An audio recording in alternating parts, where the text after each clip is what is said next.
আপনারা দেখছেন জয় গীতা চ্যানেল। जय जय श्री राधे श्याम। ओम अज्ञानोतिमिरान्धस्य ज्ञानञ्जनशलाकया चक्षुरुन्मीलितं येन तस्मै श्रीगुरवे नमः।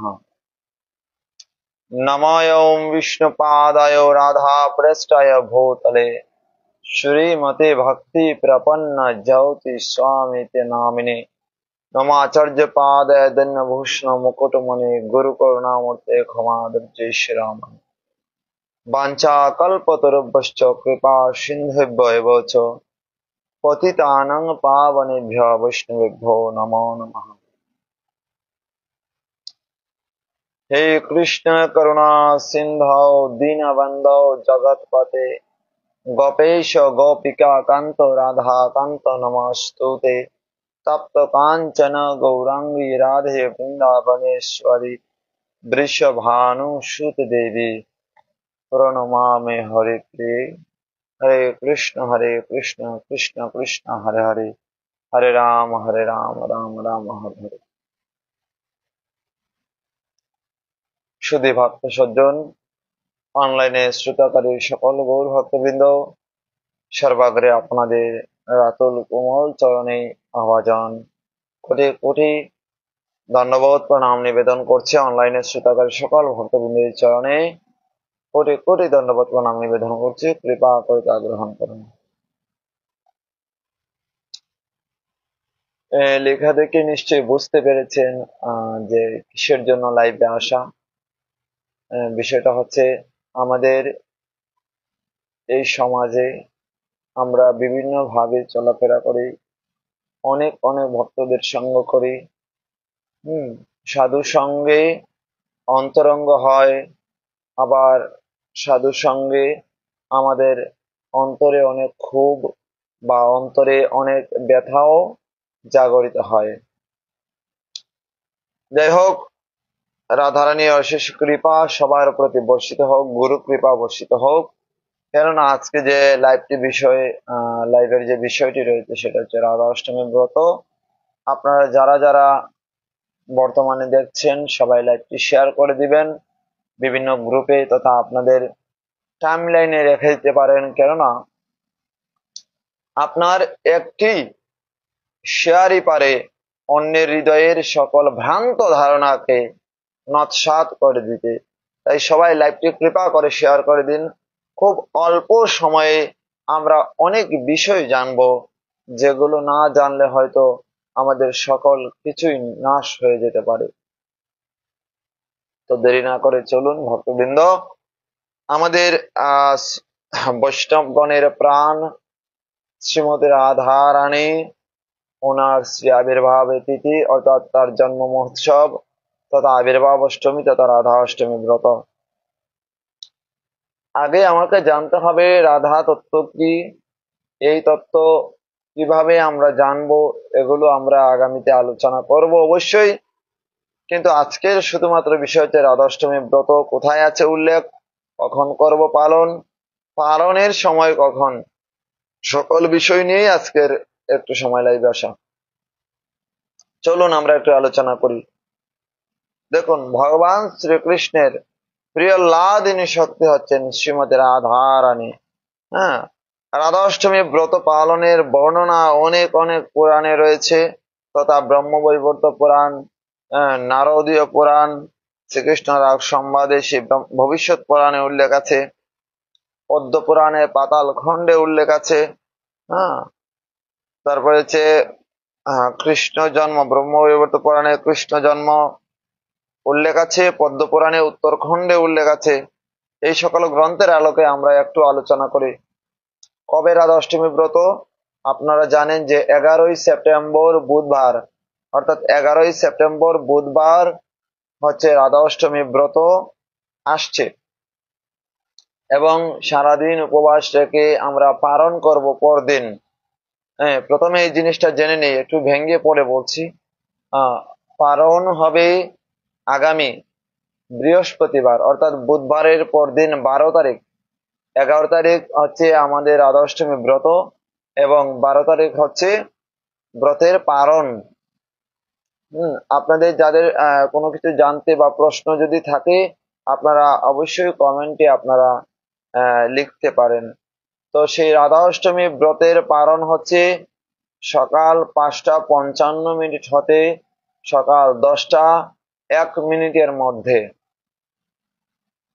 5:55 থেকে 10:01 মধ্যে, যাই হোক 12 তারিখে। এবার আসি ব্রতের কথা। যে শ্রীমতী রাধা রানীর এই আবির্ভাব অষ্টমী মানে হচ্ছে, আমরা যদি মনে করি যে গুরুতত্ত্বের মূল আধার হচ্ছেন শ্রীমতী রাধা রানী, শ্রীকৃষ্ণের বামঙ্গ সম্মুখানী শ্রীমতী রাধা রানী। অর্থাৎ কৃষ্ণ এক ছিলেন, কিন্তু এই জগৎ সংসারে লীলা প্রকাশিতে তিনি দুইটি রূপ ধারণ করেছেন। হ্যাঁ, লীলা প্রকাশিতে তিনি দুটি রূপ ধারণ করেছেন। এই রাধা অষ্টমী ব্রত আমাদের জন্য খুবই গুরুত্বপূর্ণ। যারা ভগবান শ্রীকৃষ্ণের জন্মাষ্টমী তথা আবির্ভাব অষ্টমী যারা পালন করেছেন, রাধা অষ্টমী ব্রত তো তাদের অবশ্যই পালন করতে হবে। কি বলেছি? যারা জন্মাষ্টমী ব্রত পালন করেছেন তারা অবশ্যই রাধা অষ্টমী ব্রত পালন করতেই হবে, এতে বিন্দুমাত্র সন্দেহ নেই। আর আরেকটি বিষয় ভক্তদের বলে দিচ্ছি যে আপনারা কিভাবে উঠবেন বা কখন কিভাবে কি করবেন। আপনারা ভোরবেলা উঠবেন, উঠে ভগবানের আরতি করবেন, শৃঙ্গার ইত্যাদি করে রাধারানীর পুজো বা কৃষ্ণের পুজো একসাথে করবেন। এবং দুপুর 12টার সময় রাধারানীর যেহেতু দুপুর 12টার সময় অভিষেক আবির্ভূত হয়েছিলেন, সে আমরাও দুপুর 12টার সময় আমরা পালন করব। এখানে লেখা আছে যে রাধারানী কবে আবির্ভূত হয়েছেন, শাস্ত্রে উল্লেখ রয়েছে ভবিষ্যৎ পুরাণে সুত সৌনক সংবাদে, রাধা অষ্টমী ব্রতের কথা প্রকরণে শ্রীকৃষ্ণ নারদ সংবাদে সেটা বর্ণিত রয়েছে। নারদ সংবাদে ভাদ্র মাসি শীতে পক্ষে অষ্টমী যা তিথির ভবেত তস্যাং বিশাখা নক্ষত্র দিনার্ধে অভিজিতে বক্ষণে দক্ষণে। উল্লেখ করা আছে ভাদ্র মাসের অষ্টমী তিথি, ধ্যান দেব, ভাদ্র মাসের অষ্টমী তিথি বিশাখা নক্ষত্র দিনার্ধে মানে দিনের অর্ধেক ভাগে তিনি আবির্ভূত হয়েছেন। কোথায় আবির্ভূত হয়েছেন? না, শ্রী গোকুলে অনতি দূরে রাবেল গ্রামে তিনি আবির্ভূত হয়েছেন। যে মহারাজ বৃষবানু এবং কীর্তিদার মায়ের ভবনে তিনি সবাইকে এই জগৎ সংসারে আলোকিত করে তিনি আবির্ভূত হয়েছেন। আমরা দেখেছি ভাদ্র মাসের শুক্লা অষ্টমী তিথিতে এখানে শুক্লা অষ্টমী তিথিতে বিশাখা নক্ষত্রে সোমবার মধ্যাহ্নকালে তিনি ব্রজমণ্ডল আবির্ভূত হন। রাধারানী এবং কৃষ্ণ তারা একই জিনিস, অর্থাৎ রাধারানী এবং কৃষ্ণ ভিন্ন নয়। অনেকে বলেন যে রাধা মানে আধা, রাধা অষ্টমী ব্রত আমাদের অর্ধেক বেলা পালন করতে হবে, কিন্তু এটা শাস্ত্রে কোথাও উল্লেখ নেই। আমরা একদম শাস্ত্রের পাই টু পাই হিসাব করে আপনাদেরকে আমি দেখিয়ে দিচ্ছি। রাধা নামটি আরাধনা করে, যে আরাধনাতে ইতি রাধা, যিনি আরাধনা করেন তিনি হচ্ছেন রাধা রানী সম্মুখানি শ্রীমতী রাধা রানী। তো যাহার অর্থ হচ্ছে উপাসনা করা, আরাধনা মানে হচ্ছে উপাসনা করা। শ্রীকৃষ্ণের আরাধনাই হচ্ছেন সর্বশ্রেষ্ঠ, তাহারই নাম হচ্ছেন রাধা রানী এবং রাধিকা। আরাধয়াতে ইতি রাধারানী। রাধারানী আবার সকলের পূজনীয়। দেখুন, রাধারানী সকলের পূজনীয়, তিনি অলৌকিক এবং অতুলনীয় শক্তিমত্তার অদ্বিতীয়, তার থেকে আর বড় বা শ্রেষ্ঠ কেউ নেই। এই কথাটি পদ্ম পুরাণের উত্তরখণ্ডে, খুব ধ্যান দিয়ে শুনুন, পদ্ম পুরাণের উত্তরখণ্ডে বলা হয়েছে ভাদ্রস্য কৃষ্ণ পক্ষে তু হরি জন্মাষ্টমী যদা, এটা সংস্কৃত উচ্চারণ হবে ভাদ্রস্য কৃষ্ণ পক্ষে তু হরি জন্মাষ্টমী যদা তস্যা পরে তু ইয়া শুক্লা তস্যাম জাতা হরে হে প্রিয়া। এবং বলছেন সর্ব লক্ষ্মণ সম্পন্না রাধা নামনা বিনোদিনী রাধা নারদ সদা শিবং সা লক্ষ্মী কিং। সে লক্ষ্মীকে সদা শিব বলছেন, যে কোটি কোটি মহালক্ষ্মী থেকেও আরো বড়, যার প্রিয় বরা, অর্থাৎ কোটি কোটি মহালক্ষ্মীর যে প্রিয়, তিনি হচ্ছেন শ্রীমতী রাধা রানী। বলে শ্রীমতী রাধা রানী কি জয়। জয় জয় শ্রী রাধে শ্যাম। আমরা রাধা রানী অনেক বিষয় রয়েছে, এগুলি নিয়ে আমরা পরবর্তীতে আমরা লাইভে দ্বিতীয় খণ্ডে, এরকম আমরা কন্টিনিউ তৃতীয় খণ্ডে এইভাবে আমরা লাইভে আসার প্রয়াস করব। তো আগামী 11ই সেপ্টেম্বর হচ্ছে রাধারানীর আবির্ভাব, সেটা জেনে রাখুন। এবং 12 তারিখ হচ্ছে পারণ। এখন দেখুন, ব্রহ্মবৈবর্ত পুরাণে বলা হয়েছে যে রা শব্দং করব তস্ত্রস্ত দদামি ভক্তি মুত্তমম দা শব্দম করবতঃ পশ্চাজ্জামি শ্রবণ লোভত। অর্থাৎ যে ব্যক্তি রা শব্দ উচ্চারণ করে, ভগবান বলছেন যে ব্যক্তির আ শব্দ উচ্চারণ করে আমি ব্যগ্র হইয়া তাহাকে উত্তম ভক্তি প্রদান করে, খুব দ্রুততার সহিত তিনি উত্তম ভক্তি আমাদেরকে প্রদান করবেন। এবং ধা শব্দ যিনি উচ্চারণ করে আমি সেই রাধা নাম শ্রবণের লোভে তার নিকট গমন করে স্বয়ং ভগবান আবির্ভূত হবেন। তাই তো বৈষ্ণবগণ একজন আরেকজনকে দেখলে বলেন রাধে রাধে। আমরা যে বলি একজন আরেকজনকে দেখলে বলে রাধে রাধে। তাহলে এই রাধা অষ্টমী ব্রত পালনের কি মহিমা রয়েছে? এই রাধা অষ্টমী ব্রত পালনের মহিমা শাস্ত্রে রয়েছে, যে পুরাণে বর্ণিত হয়েছে হেলায় বা অশ্রদ্ধায় যদি কোনো পাপিষ্ঠ এ ব্রত পালন করে তাহলেও তার বৈকুণ্ঠ ধাম লাভ হবে, এতে বিন্দু মাত্র সন্দেহ নেই। এটা শাস্ত্রে বর্ণিত করেছেন। ধ্যান দেই, বলছে রাধা অষ্টমী ব্রত পালনের বর্ণনায় বলা হয়েছে কোনো ব্যক্তি একবারের জন্য যদি এই ব্রত পালন করেন তবে তার কোটি জন্মার্জিত ব্রহ্ম হত্যা আদি মহাপাপ সকল, সেই পাপ সকল তৎক্ষণাৎ নষ্ট হইয়া যায়। বলে রাধা রাধে রাধে রাধে। শত সহস্র একাদশী ব্রত পালনে যে ফল লাভ হয়, রাধা অষ্টমী ব্রত পালনে তার শতাধিক ফল আরো বেশি পাওয়া যায়। তাই তো আমাদের সে রাধা অষ্টমী ব্রত অবশ্যই আমাদের পালন করা উচিত। আবার বলছেন শাস্ত্রে বর্ণিত রয়েছে পদ্ম পুরাণে পাতাল খণ্ডে বলা হয়েছে 40তম অধ্যায়ে বর্ণিত রয়েছে যে একাদশী সহস্রেণ ইয়ৎ ফলম প্রাপ্যতে নরঃ রাধাষ্টমী ব্রত পুণ্যাং তস্মাচ্চত গুণাধিকঃ।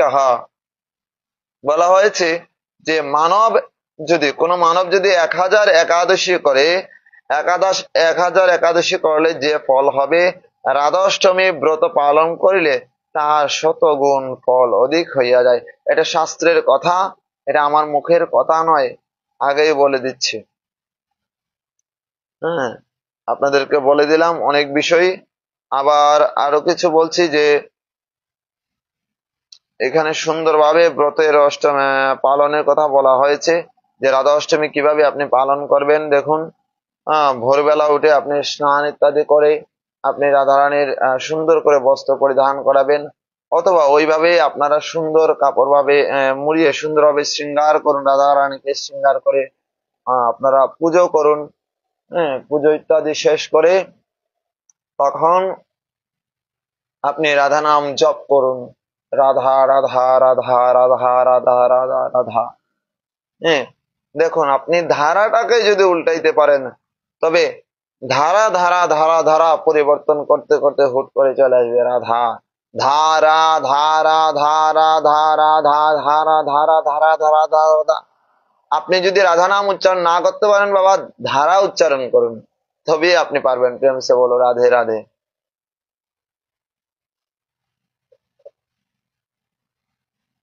শুধু তাই নয়, ধ্যান দেই, শুধু তাই নয়, আপনি হরিনাম জপ করুন, জপ করতে করতে করতে যত পারেন জপ করতে থাকেন।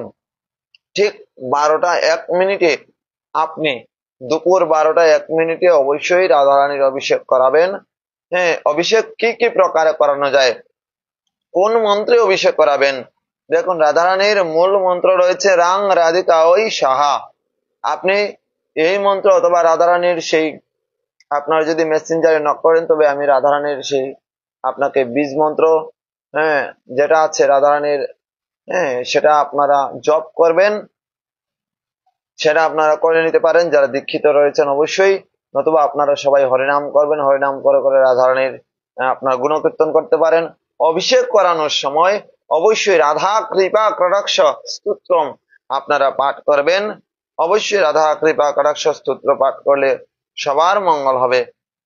এতে বিন্দু মাত্র সন্দেহ নেই। রাধা কৃপা কটাক্ষ স্তোত্রম আমি একটু বলে দিচ্ছি, আপনাদের নিশ্চয় মনে আছে।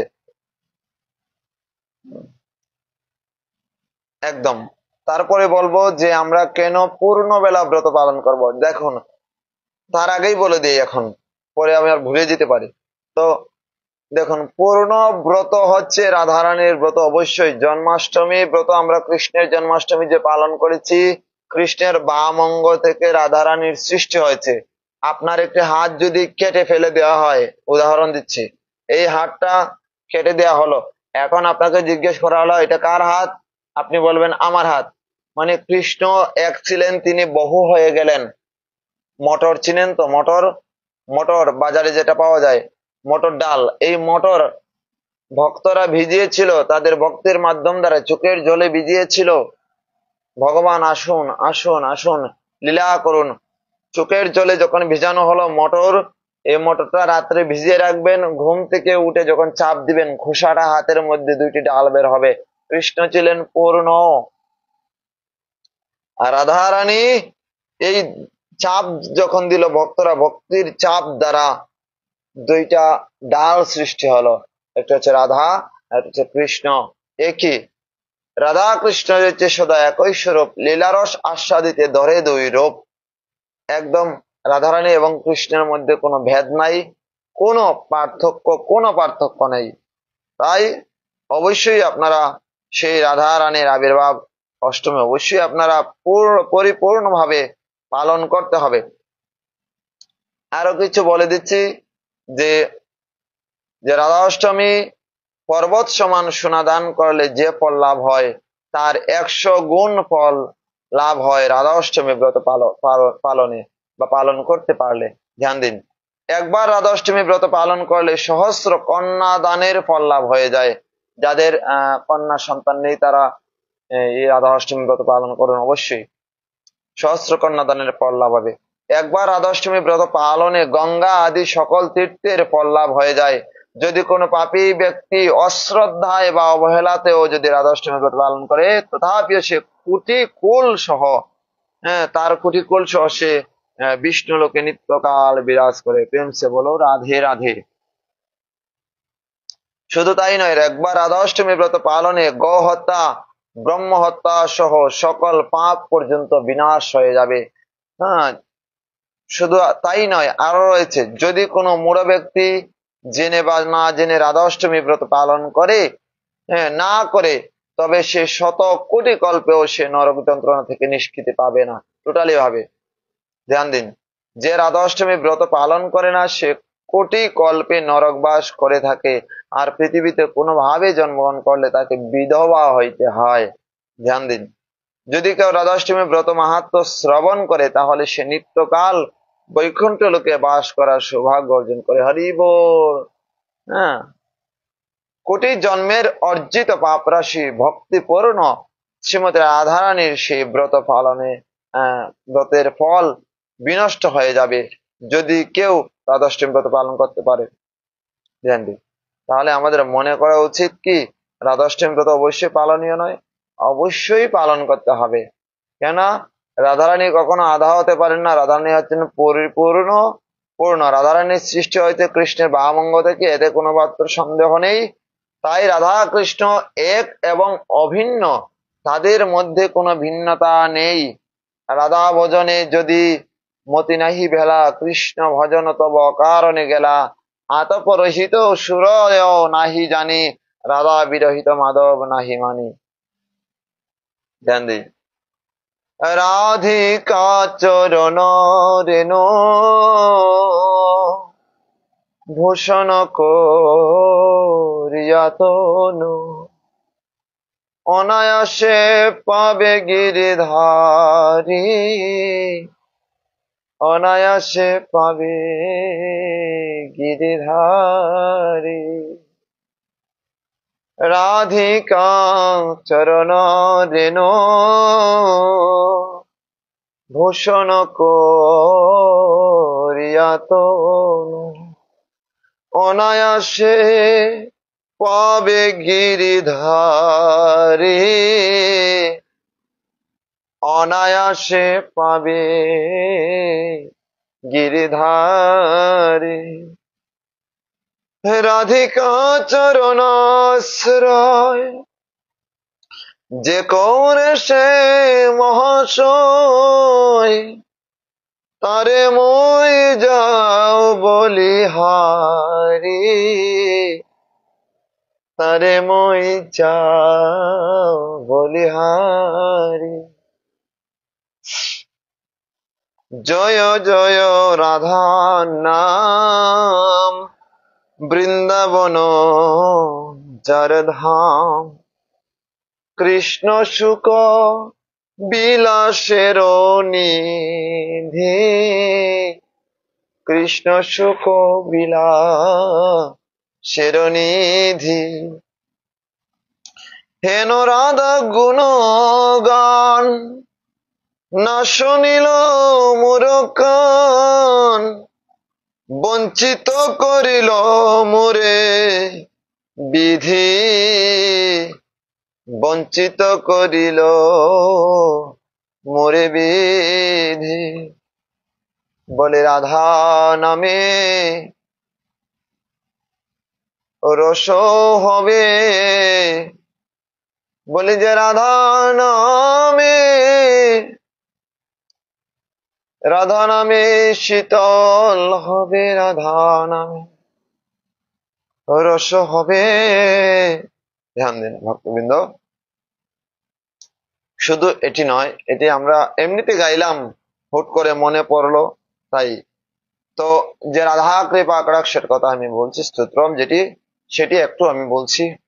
মনীন্দ্র বৃন্দাবন্দিতে ত্রিলোক সুখ হারিণী, মনীন্দ্র বৃন্দাবন্দিতে ত্রিলোক সুখ হারিণী, প্রসন্ন বক্র পঙ্কজ নিকুঞ্জ বিভুলাসিনী। মনীন্দ্র বৃন্দাবন্দিতে ত্রিলোক সুখ হারিণী, প্রসন্ন বক্র পঙ্কজে নিকুঞ্জ ভূবিলাসিনী। এই যে রাধা কৃপা কটাক্ষ স্তোত্রম রয়েছে, এটি অবশ্যই আপনারা পাঠ করুন, এতে রাধারানীর কৃপা অবশ্যই হবে। আমরা পরবর্তীতে আরেকটি লাইভে আমরা আসার প্রয়াস করব, হয়তো আগামীকাল হতে পারে। তো সেই পর্যন্ত আপনারা ভালো থাকুন। রাধারানী অভিষেক বিভিন্ন ফল ইত্যাদি দ্বারা যার যার সামর্থ্য অনুসারে অবশ্যই আপনারা অবশ্যই সেটি করবেন, সেই বিশ্বাস রইল। দেখুন, এবার আসুন যে কোথায় রয়েছে রাধা অষ্টমী ব্রত, ব্রত কথা কোথায় রয়েছে আপনাদেরকে দেখাচ্ছি। এই যে 11ই সেপ্টেম্বর, এই যে দেখুন 11ই সেপ্টেম্বর, ঠিক আছে, শ্রীমতী রাধারানীর আবির্ভাব। 11ই সেপ্টেম্বর শ্রীমতী রাধারানীর আবির্ভাব। এই যে এখানে গোস্বামী মতে রাধা অষ্টমী ব্রত রয়েছে। এই যে আমাদের সেই পঞ্জিকার নাম হচ্ছে নবযুগ ডাইরেক্টরি পঞ্জিকা।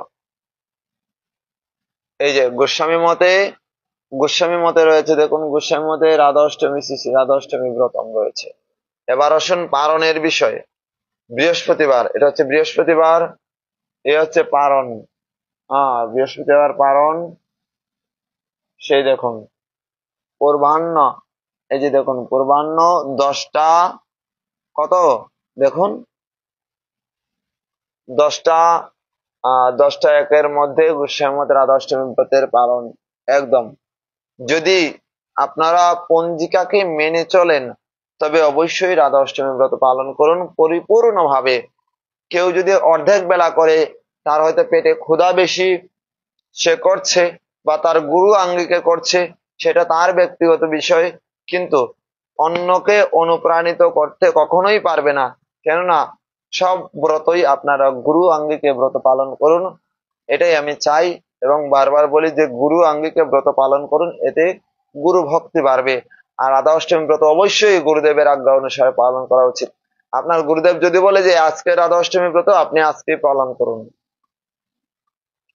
যদি বলে যে গুরুদেব যে দুপুরবেলা অন্ন খেয়ে নিতে, আপনি খেয়ে নেন। যদি আপনার গুরুদেব বলেন যে না, নির্জলা একাদশী ব্রত পালন করতে হবে, তো একাদশীর মতো আমাদের পালন করতে হবে, তবে ওইভাবেই ব্রত পালন করা উচিত। তবে আপনি যদি শরীর দ্বারা না পারেন, তবে আপনি দুপুর 12টা বা রাত্র 12টা পরে আপনারা জল ইত্যাদি পেয়ে নিতে পারেন। অভিষেকের পরে অবশ্যই চরণামৃত আপনারা পান করতে পারেন। সেই পর্যন্ত আজকে এতটুকুই রইল। আগামীতে আমরা সুন্দরভাবে আলোচনার প্রয়াস করব। সবার মঙ্গল হোক। জয় নিতাই, জয় গৌর, জয় শ্রী রাধেশ্যাম। হরে কৃষ্ণ কৃষ্ণ কৃষ্ণ হরে হরে, হরে রাম হরে। Subscribe to our YouTube channel.